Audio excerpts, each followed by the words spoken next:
అందుకనే పేతురు దగ్గరకు వచ్చి యేసయ్య అంటాడు, పేతురు నువ్వు నన్ను ప్రేమిస్తున్నావా పేతురు అంటే, నేను ప్రేమిస్తున్నానయ్యా అంటాడు. మరలా అంటాడు, పేతురు నువ్వు నన్ను ప్రేమిస్తున్నావా అంటే, అవునయ్యా నిన్ను ప్రేమిస్తున్నా. మరి ఒకసారి అంటున్నాడు, పేతురు నువ్వు నన్ను ప్రేమిస్తున్నావా అంటే, నేను నిన్ను ప్రేమిస్తున్నాను. ఈరోజు మూడో అనుభవం, మనం ఎలా శత్రువులు అవుతున్నామంటే,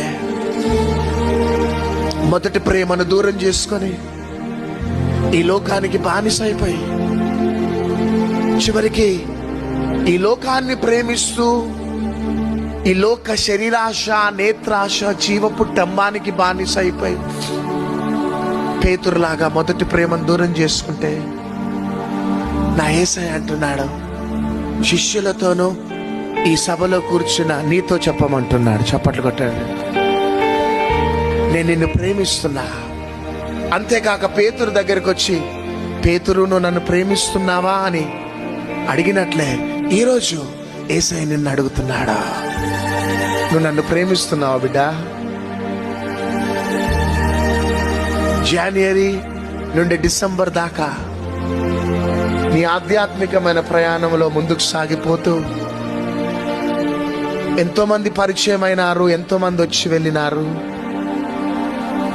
నువ్వు నన్ను ప్రేమిస్తున్నావా అని అడుగుతున్నాడు. ఎంతమంది కుడి చేయి పైకెత్తి నిజంగా నేను ప్రేమిస్తున్నాను, నిజంగా ప్రేమిస్తున్నారా మీరు? ఈ క్రిస్మస్ ఎందుకంటే, ఒకటి దేవుడు మనిషిగా పుట్టటం, రెండోదిగా మనిషిగా ఎందుకు పుట్టినాడంటే తన ప్రేమనంతా కూడా మనకి వ్యక్తపరిచినాడు. ఏ విధంగా వ్యక్తపరిచినాడంటే, ఒకటి మనం బలహీనులముగా ఉన్నప్పుడు మనల్ని ప్రేమించినాడు. చప్పట్లు కొట్టండి అంతా. హల్లెలూయా, హల్లెలూయా. మనము